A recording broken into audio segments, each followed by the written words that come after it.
إن الحمد لله نحمده ونصلي على رسوله الكريم أما بعد أعوذ بالله السميع العليم من الشيطان الرجيم من همزه ونفخه ونفثه بسم الله الرحمن الرحيم وإذ قلنا للملائكة اسجدوا لآدم فسجدوا إلا إبليس أبى۔ تفسیر القرآن کا سبق انشاءاللہ آج ہم سورہ طٰہٰ رکوع نمبر 7 پڑھیں گے۔ اس رکوع میں حضرت آدم علیہ السلام کا کچھ واقعہ بیان کیا جا رہا ہے۔ جنت میں اللہ تعالیٰ نے ان کو نعمتیں عطا کیں، فراوانیاں عطا کیں، پھر ان سے جو غلطی ہوئی اور پھر اس کے بعد ان کو کیا نصیحت کی گئی، اور اس کے بعد کچھ اس پر تبصرہ بھی ہے، ہمیں بھی کچھ نصیحتیں ہیں۔ پہلے اس کا لفظی ترجمہ ہم دیکھتے ہیں، پھر انشاءاللہ اس کی تفسیر پڑھتے ہیں۔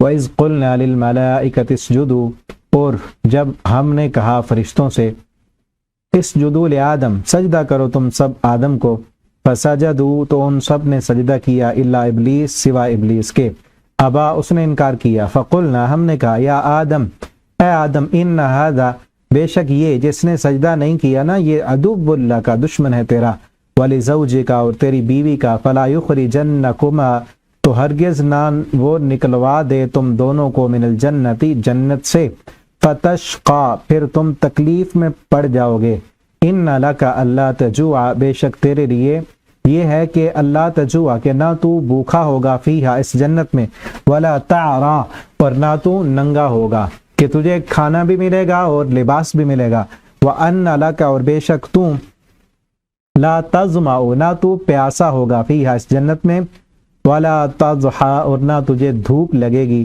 فوسوس الیہ الشیطان، پھر وسوسہ ڈالا اس کی طرف شیطان نے، قال، اس نے کہا، یا آدم، اے آدم، هل ادلک، کیا میں دلالت کروں تجھے، علی شجرۃ الخلد، ہمیشگی کے درخت پر، وملک، اور بادشاہت پر، لا یبلا، کہ وہ پرانی نہیں ہوگی، فاکلا، پس ان دونوں نے کھا لیا، منہا، اس میں سے، فبدت لہما، تو ظاہر ہو گئیں، لہما، ان دونوں پر، سوآتہما، ان دونوں کی شرمگاہیں، فتفقا، تو وہ دونوں چپکانے لگے، علیہما، اپنے اوپر، من ورق الجنہ، جنت کے پتوں سے، وعصا آدم، اور نافرمانی کی آدم نے، ربہ، اپنے رب کی، فغوا، تو وہ بھٹک گیا، ثم، پھر، اجتباہ، چن لیا اسے، ربہ، اس کے رب نے، فتابا، پھر اس کی توبہ قبول کی، علیہ، اس پر، فتابا علیہ، توجہ کی اس پر، یعنی توبہ قبول کی اس کی، وہدا، اور ہدایت دی،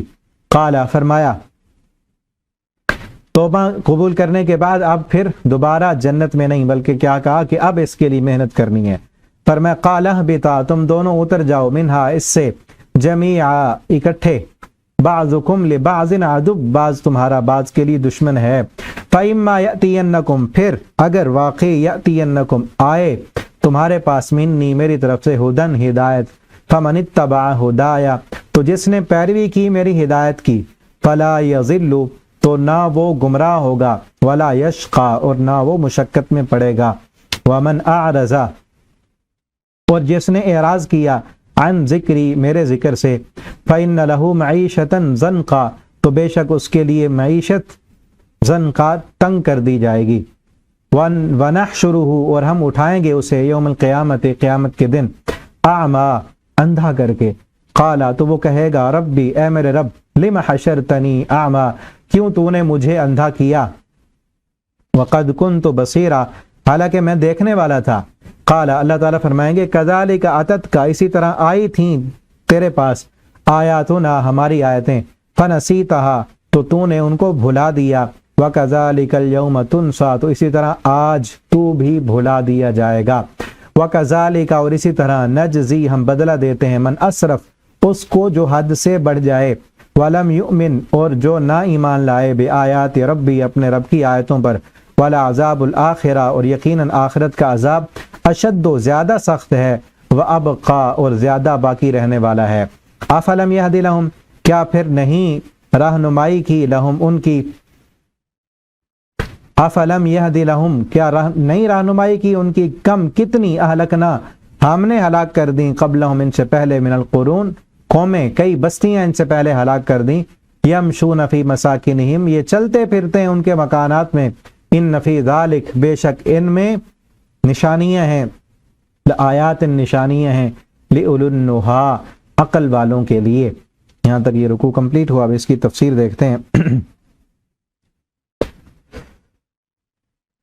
وَإِذْ قُلْنَا لِلْمَلَائِكَةِ، کہ اس وقت کو یاد کرو جب ہم نے سب فرشتوں کو، یہ پیچھے سورہ بقرہ میں بھی ہم پڑھ آئے ہیں، فرشتوں کو، آدم علیہ السلام کو اللہ تعالیٰ نے فضیلت دی، اپنے ہاتھ سے پیدا کیا، اور پھر فرشتوں کو حکم دیا کہ تم نے اس کو سجدہ کرو، سب نے سجدہ کیا۔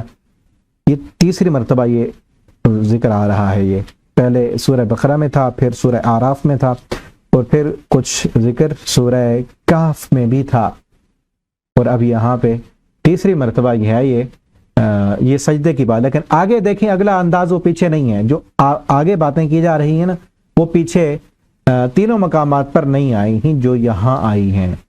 فرشتوں کو کہا گیا سجدہ کرو، اب سب نے کیا الا ابلیس، ابلیس نے نہیں کیا۔ پیچھے ہے سورہ اعراف میں ریزن بیان کی گئی ہے، ابلیس نے آگے اپنا وجہ بیان کی کہ میں نے کیوں نہیں سجدہ کیا تھا۔ وہ کہنے لگا میں نے خلقتنی من نار وخلقتہ من طین، مجھے آگ سے بنایا ہے، اس کو مٹی سے بنایا ہے، آگ اوپر کو جاتی ہے، مٹی نیچے آتی ہے، میں کیوں سجدہ کروں اس کو، میرا شان اونچا ہے۔ یہاں وہ چیز نہیں ہے، سجدہ نہیں کیا، بس اس کو دھتکار دیا گیا، یہ بھی پیچھے ہے، اس کو دھتکارا گیا، بلکہ آگے بھی آئے گا۔ لیکن یہاں کیا ہے، فَقُلْنَا يَا آدم، اللہ فرماتے ہیں پھر ہم نے کہا اے آدم، بلکہ یہ نا ہم نے 14ویں پارے میں بھی پڑھا ہے آدم علیہ السلام اور ابلیس کا جو ہے یہ ذکر، لیکن وہاں پہ یہ باتیں نہیں ہیں جو ابھی آ رہی ہیں۔ قلنا یا آدم، اللہ فرماتے ہم نے کہا اے آدم، ان ھذا عدو لک، یہ دشمن ہے تیرا بھی، تیری بیوی کا بھی، یہ تم دونوں کا دشمن ہے۔ فلا یخرجنکما، یاد رکھو کہیں تمہیں یہ نکلوا نہ دے جنت سے۔ اب پیچھے نا واحد کے صیغے کے ساتھ خطاب تھا، اب یہاں دونوں سے ہے، تو دونوں کو حکم تھا، جہاں پر ایک ہے نا تو وہاں ان کی بیوی حوا علیہ السلام وہ بھی اس حکم میں ان کے تحت تھیں، تو یہاں پر دونوں کو حکم دیا جا رہا ہے کہ تم دونوں آگاہ رہو کہ تم دونوں کا یہ دشمن ہے، اور تم دونوں کو یہ حکم ہے کہ اس جنت میں رہنا ہے لیکن اس درخت کے قریب نہیں جانا۔ پیچھے ہے نا لا تقربا فکلا من حیث شئتما، جہاں سے تم دونوں چاہو کھاؤ، لیکن یاد رکھنا ہے لا تقربا هذه الشجرہ، اس جنت کے اندر ہر قسم کی نعمتیں ہیں، انعامات ہیں، لیکن ایک پابندی بھی ہے کہ سب کچھ کھاؤ پیو، جہاں مرضی آئے رہو، جہاں مرضی آئے کھاؤ گھومو پھرو، لیکن اس درخت کے قریب نہیں جانا، اس درخت کا پھل نہیں کھانا۔ فلا یخرجنکما من الجنہ، یہ تم دونوں کو جنت سے نکلوا نہ دے، فتشقا، پھر تم مشقت میں پڑ جاؤ گے۔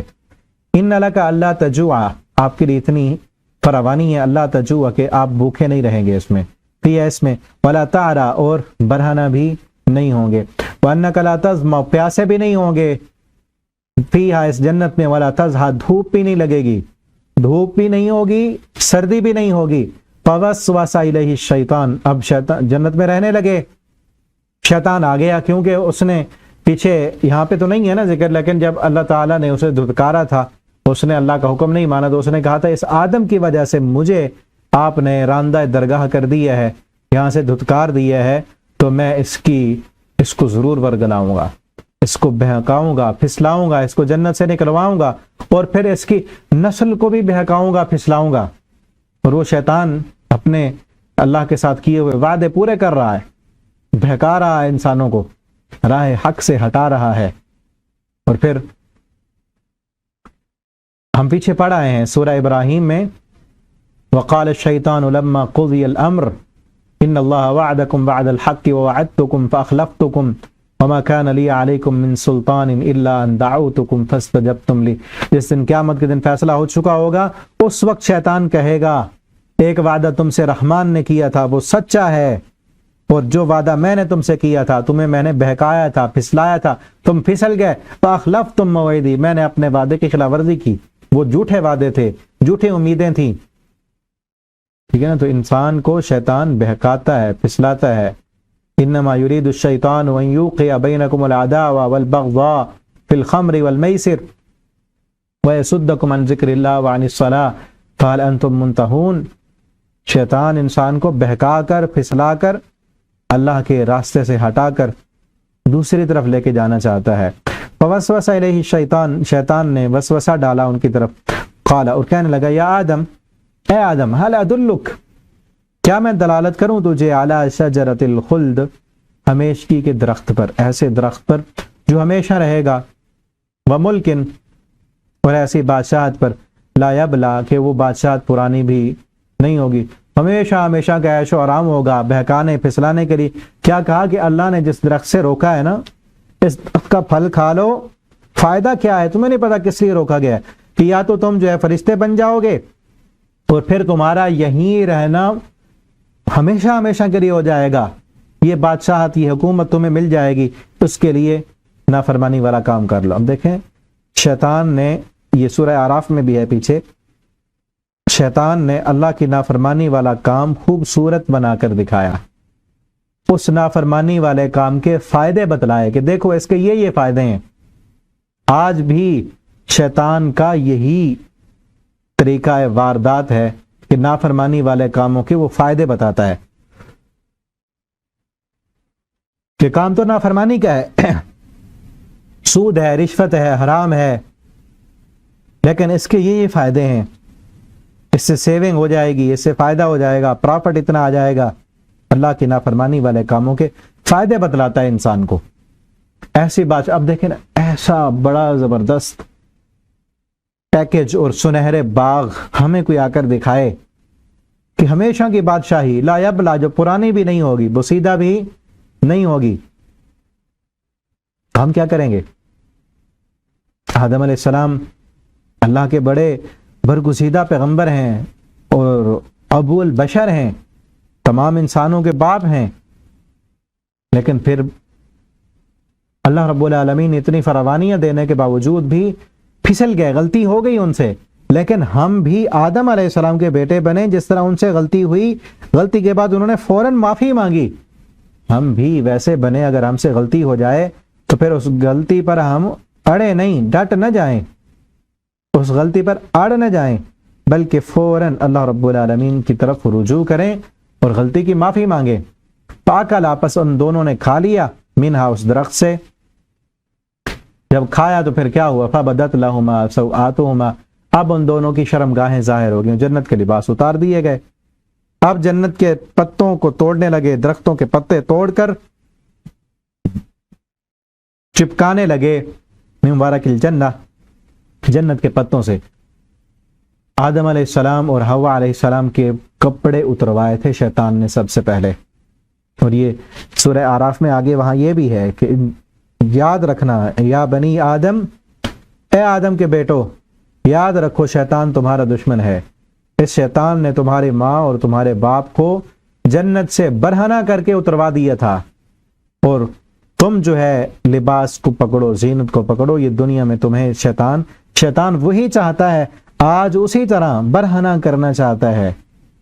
آج کئی عورتوں کو اس نے برہنہ کر دیا ہے، فیشن کے نام پر آدھا لباس کر دیا، اور اتنا باریک اور ٹائٹ لباس کر دیا عورتوں کا کہ وہ آدھا جسم ان کا نظر آ رہا ہوتا ہے۔ نمائش میں لگی ہیں، کپڑے دکھا رہے ہیں، کپڑے اتار کے، برہنہ ہو کے، اور یہ شیطان کا وار ہے نا۔ اور پھر عورت کو جب وہ بنا سوار کے خوبصورت کر کے باہر بازار میں لے کے آتا ہے، ایک تو وہ گمراہ ہو گئی، لیکن اس عورت سے پھر آگے کتنے لوگوں کو گمراہ ہوتے ہیں اس کو دیکھ کے۔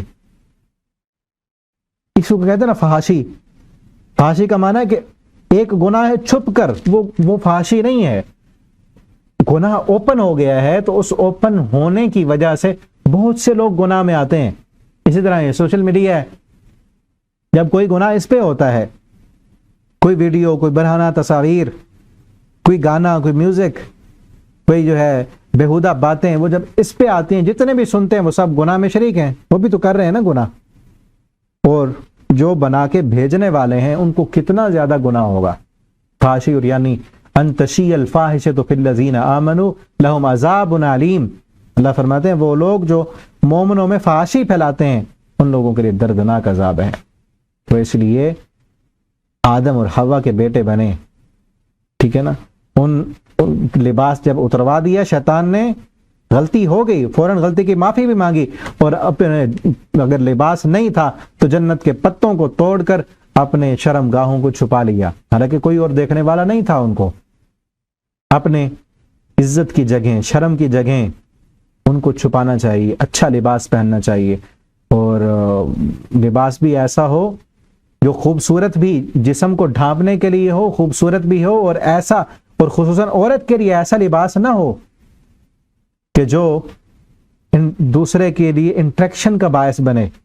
ہاں گھر میں خاوند ہے، اس کے سامنے جیسا مرضی رہے، اس کو کوئی اور دیکھنے والا نہیں ہے تو، لیکن باقی عورتوں کے سامنے یا اپنے محرم مردوں کے سامنے بھی ڈھیلا ڈھالا لباس ہو، ٹائٹ لباس، باریک لباس، جس سے جسم نمایاں ہو، ایسا لباس نہیں ہونا چاہیے۔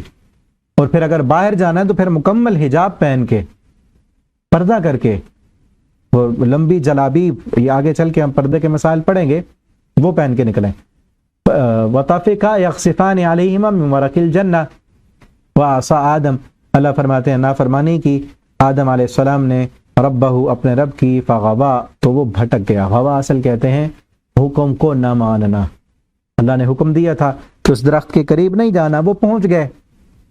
اب ان آیتوں پر نا جو بھی بندہ آتا ہے وہ غور و فکر کرتا ہے، قرآن پر غور و فکر کرنے والا ہے نا۔ میں نے بھی کافی دیر سوچا، بلکہ کل بھی یہ رکوع میں دیکھتا رہا، آج بھی اسی جگہ پر آ کر نا آدم علیہ السلام، اتنے عظیم انسان، اتنی بڑی جنت کی نعمتیں اور فراوانیاں، اللہ کے انعامات اور احسانات، کہ اللہ نے اس وقت جو ہے جتنے بھی مخلوقات تھیں، فرشتے تھے اس وقت، ان کا سردار بنا کر اتنا پروٹوکول اور عزت دیا، فرشتوں سے سجدہ کروایا، اور جنت کی ساری فراوانیاں اور نعمتیں دے دیں، اور کہا کہ تم یہاں رہو گے، تم نہ بھوک لگے گی، نہ پیاسے ہوگے، نہ تمہیں دھوپ لگے گی، اور ہر چیز ہے تمہارے لیے، صرف ایک پابندی لگائی، اس کو بھی پورا نہ کر سکے، ہے نا۔ تو اصل بات جو ہے وہ یہ ہے، ایک مفسر کی بات مجھے بڑی پیاری لگی جو میں آپ کو بتانے لگا ہوں، اسی سے میرا ڈاؤٹ ختم ہوا۔ اب دیکھیں نا، سب چیزیں ٹھیک تھیں، لیکن ہوتا وہی ہے جو منظور خدا ہوتا ہے، وہی ہوتا ہے جو منظور خدا ہوتا ہے۔ آدم علیہ السلام اور موسیٰ علیہ السلام کا جنت میں نا ملاقات ہوئی، جب آدم علیہ السلام کی اور موسیٰ علیہ السلام کی، صحیح البخاری صحیح مسلم میں حدیث ہے، تو موسیٰ علیہ السلام کہنے لگے آپ ہمارے باپ ہیں، آپ نے ہمیں جنت سے نکلوایا تھا اور ہمیں دنیا کی مشقتوں میں ڈالا۔ تو موسیٰ علیہ السلام، آدم علیہ السلام نے کہا تو تمہیں تورات دی گئی ہے، کیا اس میں لکھا ہوا ہے عصا آدم ربہ فغوا؟ یہی لفظ قرآن میں بھی ہے، ان کی تورات میں بھی ہوں گے، تو اس میں لکھا؟ انہوں نے کہا ہاں۔ کہا اللہ تعالیٰ نے وہ تورات کب لکھی تھی؟ موسیٰ علیہ السلام کہنے لگے کہ دنیا کے بنانے کے 50,000 سال پہلے۔ آدم علیہ السلام کہنے لگے تم مجھے اس بات پر ملامت کرتے ہو جو اللہ نے میری پیدائش سے بھی 50 سال پہلے لکھ دی تھی، یعنی وہ تو تقدیر میں لکھا ہوا تھا نا، وہ ہو گیا جو منظور خدا تھا۔ لیکن یہاں ایک اور ڈاؤٹ پیدا ہوتا ہے، وہ یہ ہے کہ کیا ہمیں بھی گناہ کرنے کے بعد یہی کہنا چاہیے کہ تقدیر میں لکھا تھا تو ہو گیا؟ نہیں، یہ نہیں کہنا چاہیے، کیونکہ یہاں نہیں، آدم علیہ السلام سے جب غلطی ہوئی انہوں نے کیا کیا؟ انہوں نے توبہ کی، معافی مانگی، اللہ نے معاف کر دیا، معافی کا اعلان کر دیا۔ اب اس کے بعد اگر کوئی ان سے کہہ رہا ہے کہ آپ نے یہ کیوں کیا، تو اس پر وہ کہہ رہے ہیں کہ لکھا تھا، توبہ بھی لکھی تھی، میری غلطی بھی لکھی تھی، اللہ نے لکھ دی تھی، وہ تو ہو گیا، یعنی ماضی میں جو کچھ ہو چکا ہے اس پر اب ملامت کیا کرنی ہے؟ ٹھیک ہے نا۔ تب آدم علیہ السلام نے کہا تھا، غلطی جب ہوئی تھی فوراً تو نہیں کہا اس وقت، ٹھیک ہے، غلطی جب ہوئی اس وقت تو ربنا ظلمنا انفسنا وَإِن لَّمْ تَغْفِرْ لَنَا وَتَرْحَمْنَا لَنَكُونَنَّ مِنَ الْخَاسِرِينَ۔ اس وقت تو دعا کی تھی، اللہ تو معاف نہیں کرے گا، تو میرے حال پہ رحم نہیں کرے گا تو میں کہاں جاؤں گا، ٹھیک ہے۔ فَعَصَىٰ آدَمُ رَبَّهُ فَغَوَىٰ ثُمَّ اجْتَبَاهُ رَبُّهُ فَتَابَ عَلَيْهِ وَهَدَىٰ۔ اب یہ دیکھیں نا یہاں پر آدم ربہ، یہاں زبر زیر کا اگر فرق کر دینا معنی بہت الٹ بن جاتا ہے۔ آدم، یہ ہم نے معلم القرآن پڑھا تھا نا شروع میں، اس میں آپ نے فعل، فاعل اور مفعول پڑھا تھا۔ عصا ہے فعل، آدم فاعل ہے، ربہ مفعول ہے۔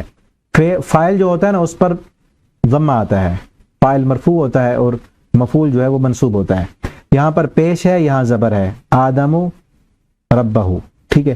اگر ہم یہاں پہ زبر لگا دیں اور یہاں پیش لگا دیں تو معنی الٹ بن جائے گا اور کفریہ معنی بن جائے گا۔ یہاں معنی ہے نافرمانی کی آدم نے ربہ اپنے رب کی، پھر معنی الٹ بن جائے گا اس کے، ٹھیک ہے؟ تو اس لیے تھوڑا بہت گرامر کا علم ہونا اور قرآن کو درست تلفظ کے ساتھ پڑھنا، اس کی درست ادائیگی کے ساتھ پڑھنا، ٹھیک ہے؟ تو یہ بہت لازمی اور ضروری ہے۔ آپ میں سے گروپ میں پڑھنے والی خواتین، ہم نے الگ سے گروپ بنایا ہے تجوید کا، اور ہمارے گروپ میں تفسیر پڑھنے والی اسٹوڈنٹس ہی ہیں جو جن کا جو ہے تلفظ ٹھیک نہیں ہوتا وہ درست کراتی ہیں۔ اگر آپ میں سے بھی کسی کا تلفظ ٹھیک نہیں ہے یا ناظرہ قرآن پڑھنا جو ہے وہ درست نہیں آتا تو آپ رابطہ کریں، انشاءاللہ آپ کو بھی درست تلفظ کے ساتھ قرآن پڑھنا سکھائیں گے تاکہ ہم درست ادائیگی کے ساتھ پڑھیں اور توجہ کے ساتھ پڑھیں۔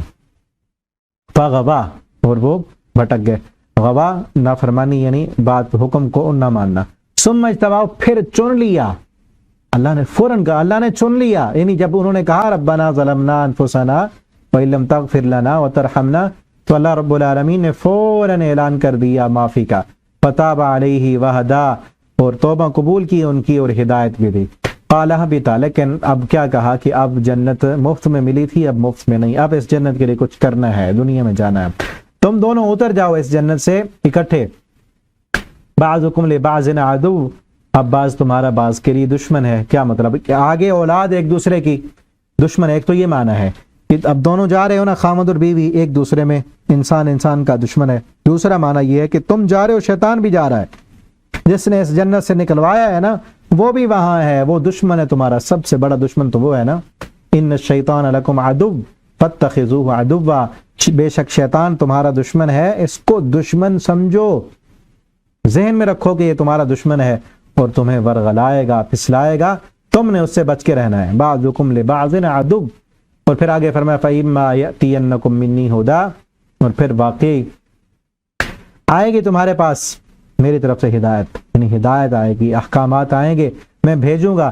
فَمَن تَبِعَ هُدَايَ، جس نے اس ہدایت کی پیروی کی، فَلَا يَضِلُّ، وہ گمراہ نہیں ہوگا، وَلَا يَشْقَى، مشقت میں نہیں پڑے گا۔ یہ قرآن بھی ہدایت ہے، تو اللہ فرماتے ہیں من تَبِعَ هُدَايَ، جو اس ہدایت کی پیروی کرے گا وہ مشقت بھی نہیں پڑے گا، وہ گمراہ بھی نہیں ہوگا۔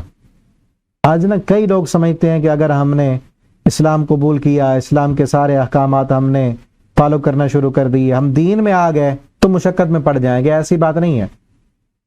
اصل میں نا دین دشمن جو عناصر ہیں وہ لوگوں کو اسلام کے قریب نہیں آنے دیتے، وہ لوگوں کو دین کے قریب نہیں آنے دیتے، وہ اتنا بڑا مشکل بنا کر دکھاتے ہیں کہ اگر تم نے جو ہے اسلام میں داخل ہو گئے، اسلامی احکامات پہ، تو تمہارے لیے جینا بڑا مشکل ہو جائے گا۔ دور سے جو ہے وہ اصل پروپیگنڈا ہے نا، مشکل کر کے دکھاتے ہیں، دین کو بڑا جو ہے ہیوی کر کے دکھاتے ہیں، ایسے سمجھتے ہیں کہ جو اسلام پر عمل کرنے والے، مکمل دین کو فالو کرنے والے ہیں، وہ کوئی انسان ہی نہیں، کوئی اور مخلوق ہیں وہ، جبکہ ایسی بات نہیں ہے، ٹھیک ہے؟ اب اسلام کی شروع کی تاریخ دیکھ لیں، شروع میں ہاں یہ ہے کہ تکلیفیں آتی ہیں، آزمائشیں آتی ہیں، لیکن اللہ فراوانیاں بھی عطا کرتے ہیں۔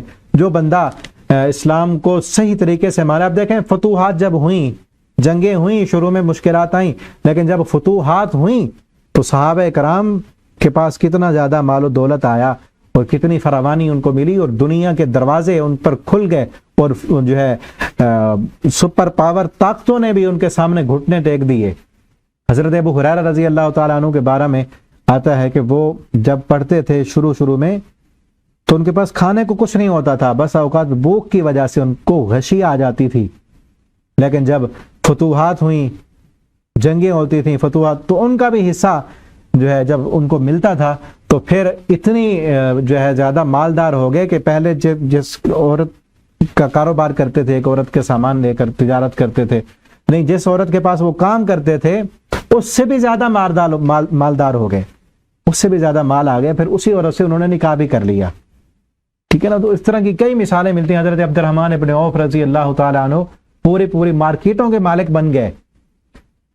تو یہ چیز نہیں ہے اسلام میں، ٹھیک ہے نا؟ اسلام میں ہدایت اور فطرت کے مطابق ہے دین، جتنی زیادہ آسانی انسان کے لیے اور انسان کی جو ہے ضروریات کو پورا کرنے کے لیے، اس کے ذہن کی نشو و نما کے لیے، اس کے دل کے سکون کے لیے جتنی چیزیں اسلام کے اندر موجود ہیں، کسی اور دین میں، کسی اور مذہب میں، کسی اور جگہ رہ پہ وہ مل ہی نہیں سکتی۔ کیونکہ اسلام عین فطرت کے مطابق ہے. اسلام اس رب کا دین ہے جس رب نے اس انسان کو بنایا ہے. جس رب نے اس دل کو بنایا ہے نا، اسلام کے مطابق اس دل کو سکون دینے کے لیے اسی نے ہی طریقے بتائے ہیں. اس کے بتائے ہوئے طریقوں کے مطابق چلیں گے تو سکون ملے گا نا. وَمَنْ أَعْرَضَ عَنْ ذِكْرِي، آگے اہم ترین بات کی جا رہی ہے. ہدایت کی پیروی کرو گے تو مشقت میں نہیں پڑو گے، لیکن یاد رکھو من اعرض عن ذکری، اللہ فرماتے ہیں جس نے اعراض کیا، منہ موڑا، عن ذکری، میرے ذکر سے منہ موڑا، فإن له معیشة ضنکا، تو بے شک میں اس کی گزران تنگ کر دوں گا، اس کا گزر بسر، اس کی زندگی کو تنگ کر دوں گا. یہاں ذکر سے مراد اللہ کی یاد ہے. ایک ذکر سے مراد نماز، اقیم الصلاۃ لذکری، جو بندہ نماز سے منہ موڑ لے، اور ذکر سے مراد اللہ کا ذکر، مسنون دعائیں اور اذکار. ٹھیک ہے نا. دوسری جگہ پر یہ بھی آتا ہے، اللہ فرماتے ہیں یسلکہ عذابا صعدا، جو بندہ میرے ذکر سے منہ موڑے گا نا، یسلکہ عذابا صعدا، میں اس کو بڑی مشقتوں والی سیڑھی چڑھا دوں گا. من اعرض عن ذکری فإن له معیشة ضنکا، اس کی معیشت کو تنگ کر دوں گا. تو اس لیے دعائیں اور اذکار. اور دوسرا ذکر سے مراد اللہ کی یاد، یعنی اللہ یاد نہ ہو، جس کو نافرمانی کرے اللہ کی پکڑ کا خیال نہ آئے، اسے جھوٹ بولے، اس دنیا کا بندہ بن جائے، آخرت یاد نہ ہو اس کو، اللہ کے عذاب، اللہ کی وعیدیں اس کو یاد نہ ہو، منہ موڑ لے، صرف اس دنیا کا بندہ بن جائے، تو اس کے لیے بھی کیا ہے، فإن له معیشة ضنکا. ٹھیک ہے نا. دونوں چیزیں یاد رکھیں، ہدایت کی پیروی کریں، اور من اعرض عن ذکری، ذکر سے اعراض نہ کریں، تو زندگی سکون سے بھر جائے گی. بلکہ میں نے چند جمعے پہلے نا ایک جمعہ پڑھایا تھا ایک موضوع پر، میرا ارادہ تھا اس کا ایک کلپ بنا کے آپ تک پہنچاتا، لیکن ٹائم نہیں ملا. تو انشاءاللہ میں کوشش کر کے نا ایک کلپ میں وہ ساری چیزیں بیان کر کے، 4-5 چیزیں میں نے بیان کی تھیں کہ ایسی چیزیں جن پر عمل کرنے سے ہماری زندگی خوشحال ہو سکتی ہے، ہماری زندگی خوش باش بن سکتی ہے. ٹینشن، پریشانیاں، مشکلیں، مصیبتیں، ان سے نجات ہمیں مل سکتی ہے. 4-5 کام، ان میں پہلا کام جو تھا وہ یہی تھا کہ ہم اپنی زندگی میں اذکار کو لے کے آئیں. مسنون ذکر، سونے کی دعا، اٹھنے کی دعا، کھانا کھانے کی دعا، سو کر دوبارہ اٹھنے کی دعا، کھانے کے بعد کی دعا، اور جو ہے گھر سے باہر نکلنے کی، گھر میں آنے کی، ساری یہ مسنون دعائیں ہیں. ان دعاؤں کی عادت بنا لیں. ان دعاؤں کی الگ الگ فائدے ہیں. تو اس سے کیا ہوگا کہ ذکر کی برکت سے اللہ رب العالمین ہماری زندگی کے مشکلات اور پریشانیاں اللہ دور کر دیں گے. ٹھیک ہے نا. مشکلات اور پریشانی ہوتی اسی لیے ہیں کہ ہم ذکر نہیں کرتے. تو انشاءاللہ میں کوشش کروں گا کہ وہ الگ سے کلپ بنا کے میں سینڈ کروں گا آپ کو. تو ہمیں ذکر کرنا چاہیے. پہلی چیز ذکر تھی. دوسری چیز تھی ذکر میں پھر نماز بھی آ جاتی ہے. اور دوسری چیز یہ تھی کہ ہر کام سنت کے مطابق ہم کریں. سنت کے مطابق کھانا بھی کھائیں تو سنت کے مطابق، سوئیں تو سنت کے مطابق، چلیں تو سنت کے مطابق. ہماری معیشت، معاشرت، سیاست سب سنت کے مطابق ہو. تجارت سنت کے مطابق ہو تو اس سے زندگی آسان ہو جائے گی، ہماری پریشانیوں سے بچ جائیں گے. اور تیسرا کام تھا کہ صدقہ کریں. ہم صدقہ کرنے کی عادت بنائیں. اور ایک اور چوتھا کام یہ تھا کہ ہم ہر حال میں خوش رہیں. اللہ نے جس حال میں رکھا ہے اس پر راضی رہیں. یہ کام کر لیں، ہماری زندگی جنت جیسی بن جائے گی. ٹھیک ہے نا. بہاریں اور خوشیاں آئیں گی، پریشانیوں سے نجات مل جائے گی. تو انشاءاللہ یہ چیزیں الگ سے نہ، تاکہ باقی لوگوں تک بھی یہ پیغام پہنچے. اللہ تعالیٰ میں عمل کی توفیق دیں. تو بہرحال یہاں کیا ہے کہ آرزان ذکری، جو ذکر سے منہ موڑے گا زندگی تنگ ہو جائے گی. دعائیں نہیں پڑھے گا تو زندگی تنگ ہو جائے گی. اذکار نہیں یاد کرے گا تو زندگی تنگ ہو جائے گی. نماز نہیں پڑھے گا تو زندگی تنگ ہو جائے گی. اور زندگی کی تنگی سے مراد 2 چیزیں ہیں. ایک، زندگی کی تنگی سے مراد معیشت زنق، دل کی تنگی. ایک ہے دل کی تنگی. کئی لوگوں کو دیکھا ہے نماز نہیں پڑھتے لیکن ہیں کروڑوں پتی، اربوں کے کاروبار کرتے ہیں، پراپرٹی ہے بڑی، زمینیں، جائیدادیں، بنگلے، کوٹھیاں، اور کئی کمپنیوں کے مالک، نماز نہیں پڑھتے. تو ان کے لیے کیا ہے، دل ان کے جا کے دیکھیں، دلی سکون نہیں ہوگا ان کو. فیکٹریوں کے مالک ہیں، اربوں کی جائیدادیں ہیں، لیکن دل میں سکون نہیں ہے. یہ معیشتاً زنقہ، سارا دن رات کام کرنے کے باوجود ان کو ٹینشن ختم نہیں ہوتی، مصیبتیں مشکلیں ختم نہیں ہوتی. کبھی کوئی بیمار ہے، کبھی کسی کا ڈر ہے، کبھی دولت کے لٹ جانے کا ڈر ہے، کبھی جو ہے کوئی ٹینشن ہے، کبھی بیوی کی طرف سے پریشانی ہے، کبھی بچوں کی طرف سے پریشانی ہے. بغیر جو ہے ٹیبلٹ کھائے نیند نہیں آتی ان کو. یہ کیا ہے؟ معیشتاً زنقہ، زندگی پریشان کن ہے، حیران کن ہے زندگی. اور دوسرا یہ بھی ہو سکتا ہے دونوں طرح سے کہ کبھی یہ بھی ہوگا کہ گزر بسر بھی تنگ ہو جائے گا، رزق بھی تنگ ہو جائے گا، لیکن وہ کم ہوتا ہے. اللہ رزق نہیں چھینتے، دل کا سکون ختم ہو جاتا ہے. ذکر سے دل کو سکون ملتا ہے، نماز پڑھنے سے دل کو سکون ملتا ہے، دلی سکون اور اطمینان. الا بذکر اللہ تطمئن القلوب. اللہ فرماتے ہیں یاد رکھو، اللہ دلوں کا سکون اللہ کے ذکر میں ہے، اللہ کے ذکر میں ہے. ٹھیک ہے نا؟ تو اللہ کی جو ہدایت ہے اس کی اتباع کریں تو کوئی مشقت پریشانی نہیں آئے گی، کوئی مشکل نہیں آئے گی. آپ اور پھر یہ دیکھیں نا، صحابہ کرام نے ہدایت کی اتباع کی شروع میں تو ان کو تھوڑی پریشانی ہے، لیکن پھر بعد میں ان کے لیے زندگیاں آسان کر دی گئیں. لیکن مشرکین مکہ جنہوں نے ہدایت کی اتباع نہیں کی، ان کی زندگی کو کس طرح مشکل بنا دیا گیا. ان کی زندگی کتنی مشکل ہو گئی کہ ایک وہ وقت آیا مکہ والوں پر کہ ان کے لیے کھانے کو کچھ نہیں ہوتا تھا.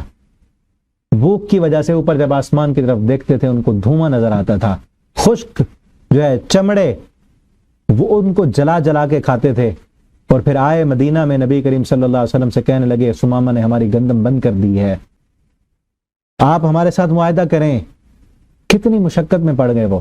اور اللہ نے پھر ان کو دوسری جگہ پر قرآن میں فرمایا بھی ہے وَلَوْ أَنَّ أَهْلَ الْقُرَىٰ، اللہ فرماتے ہیں وَلَوْ أَنَّهُمْ أَقَامُوا التَّوْرَاةَ وَالْإِنْجِيلَ، اگر یہ تورات اور انجیل کو قائم کرتے، وَمَا أُنزِلَ إِلَيْهِمْ، جو ان پر نازل کیا گیا ان کے رب کی طرف سے، لَأَكَلُوا مِنْ فَوْقِهِمْ وَمِنْ تَحْتِ أَرْجُلِهِمْ، کہ جو ہم نے ان پر نازل کیا ہے نا، اس ہمارے نازل کردہ احکامات کو اگر نافذ کر دیتے، لَأَكَلُوا مِنْ فَوْقِهِمْ وَمِنْ تَحْتِ أَرْجُلِهِمْ، ان کو اوپر سے بھی اور نیچے سے بھی رزق کے دروازے، ہم فراوانیاں، رحمتوں اور برکتیں ساری ان کے لیے کھول دیتی ہے. سورہ انعام ہے. اور دوسری جگہ اللہ فرماتے ہیں سورہ اعراف میں وَلَوْ أَنَّ أَهْلَ الْقُرَىٰ آمَنُوا وَاتَّقَوْا لَفَتَحْنَا عَلَيْهِمْ بَرَكَاتٍ مِّنَ السَّمَاءِ، اگر یہ بستیوں والے ایمان لے کے آتے اور اللہ سے ڈر جاتے تو ہم ان کے لیے آسمان سے لَفَتَحْنَا عَلَيْهِمْ أَبْوَابًا مِّنَ السَّمَاءِ، آسمان سے برکتوں کے دروازوں کو کھول دیتے. وَلَكِنْ كَذَّبُوا، لیکن انہوں نے تکذیب کی ہے، اللہ کی آیتوں کی تکذیب کی ہے، اللہ کی نشانیوں کو ٹھکرا دیا ہے. انہوں نے اللہ کے احکامات کو قبول نہیں کیا، ان کو نافذ نہیں کیا. کس لیے؟ کیونکہ ان کو مشکل لگے، جبکہ وہ مشکل نہیں تھے. شروع میں مشکل لگ رہے تھے، حقیقت میں ان کی زندگیوں کو آسان کرنے کے لیے یہ احکامات تھے، لیکن انہوں نے اس کو نہیں مانا کہ ہم کہیں مشقت میں نہ پڑ جائیں. اس ذکر سے، آیتوں سے، اللہ کے احکامات سے اعراض کیا، ہم نے ان کی زندگی کو بھی مشقت اور مشکل والا بنا دیا. اور یہ تو دنیا میں ہے نا معیشت انسان کا. قیامت کے دن کیا ہوگا؟ نحشرہ یوم القیامت اعمی، قیامت کے دن ہم اس کو اٹھائیں گے اندھا کر کے. قال، وہ کہے گا رب لم حشرتنی اعمی، اے میرے رب کیوں مجھے نابینا کر کے اٹھایا ہے، مجھے اندھا کر کے کیوں اٹھایا ہے. وقد کنت بصیرا، دنیا میں دیکھنے والا تھا، میری آنکھیں تھیں، دیکھتا تھا. ٹھیک ہے نا، میں دیکھتا تھا، دنیا میں آنکھیں تھیں، دیکھتا تھا، آخرت میں اندھا. کس لیے؟ اللہ فرمائیں گے کذالک اتتک آیاتنا، تیرے پاس آئی تھیں میری آیتیں، فنسیتا، تو نے ان کو بھلا دیا تھا. وکذالک اليوم تنسا، اور آج اسی طرح تجھے بھلا دیا گیا ہے، تو میری آیتوں سے اندھا ہو گیا تھا. آیتوں سے مراد کیا؟ قرآن کی آیتیں بھی ہیں اور نشانیاں بھی ہیں. اللہ کی کائنات، جس کو یہ ساری کائنات دیکھ کر یہ پتہ نہیں چل سکتا کہ اس کو کوئی بنانے والا بھی ہے. اس کائنات کو دیکھ کر کائنات کو بنانے والا جو ہے اس پر ایمان نہیں لاتا، اندھا ہو جاتا ہے. اب دیکھیں نا کتنے سائنسدان ہیں ایسے جو غیر مسلم ہیں، کتنی وہ ریسرچ کرتے ہیں، کتنی تحقیق کرتے ہیں، کتنی ان پر نشانیاں اللہ کی قدرت کی کھلتی ہیں ہر شعبے میں، سائنس کے ہر شعبے میں. لیکن پھر بھی وہ نہ مانے، اندھے ہو جائیں اور کہیں کہ کوئی رب نہیں ہے. کہ خود بخود ہی کائنات بن گئی تھی، یہ سارے سیارے ستارے خود بخود ہی گردش کر رہے ہیں، اور یہ اتنا زبردست نظام بغیر کسی بنانے کے بن چل رہا ہے۔ اب دیکھیں نا یہ زمین سورج سے ایک مناسب فاصلے پر کس نے رکھی ہے؟ باقی بھی سیارے اور ستارے ہیں نا اس سورج کے گرد جو چکر لگا رہے ہیں، وہاں پر زندگی نہیں ہے، زندگی کے آثار نہیں ہے۔ کیوں؟ کیونکہ یا تو سورج سے اتنے زیادہ دور ہیں کہ وہاں ٹھنڈ اتنی ہے کہ وہاں کوئی زندہ نہیں رہ سکتا، یا سورج کے اتنے زیادہ قریب ہیں کہ وہاں گرمی اتنی ہے کہ کوئی زندہ نہیں رہ سکتا۔ اس مناسب فاصلے پر اس کائنات کو، اس زمین کو کس نے رکھا ہے؟ پھر اس زمین کو اناج کے قابل کس نے بنایا ہے؟ اس زمین کو پانی برسا کر اس کو اگانے کے لائق کس نے بنایا ہے نا کوئی نظام چلانے والا؟ سورج کی اتنی ہی کرنیں اس زمین پر آتی ہیں جتنی زمین کے لیے اور پودوں کے لیے، درختوں کے لیے، پھلوں کے لیے مفید ہوتی ہیں، انسان کے لیے مفید ہوتی ہیں۔ کوئی ہے چلانے والا؟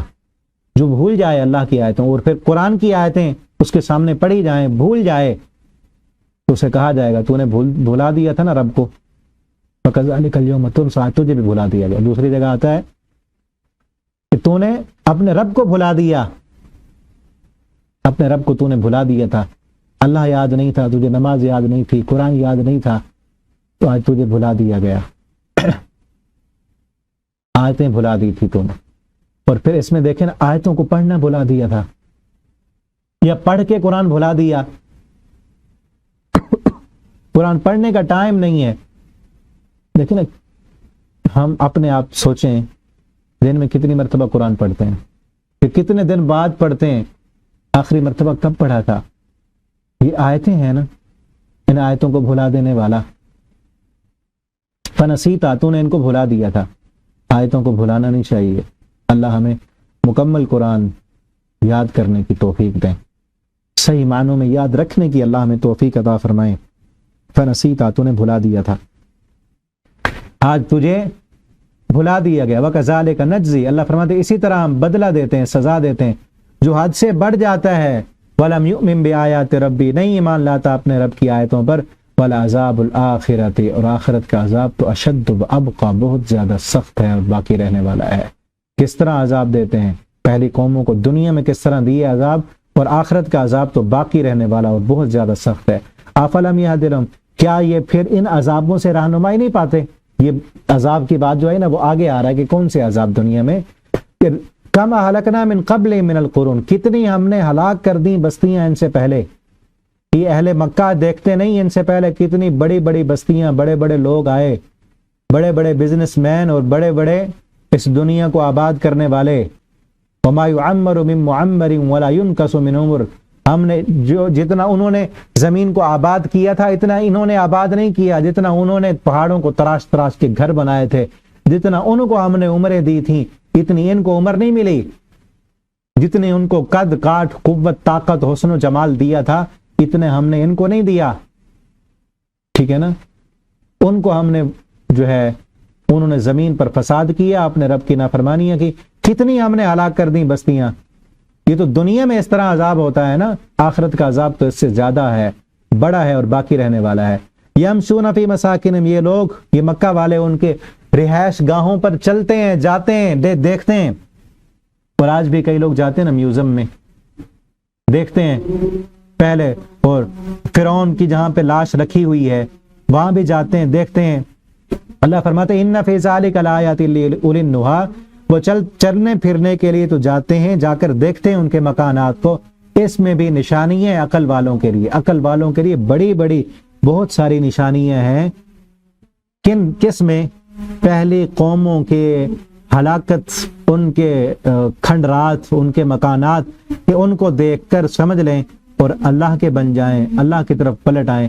یہاں تک رکوع جو ہے وہ ختم ہو رہا ہے، آگے انشاءاللہ اس سورہ طٰہٰ کا لاسٹ رکوع ہم اگلے سبق میں پڑھیں گے۔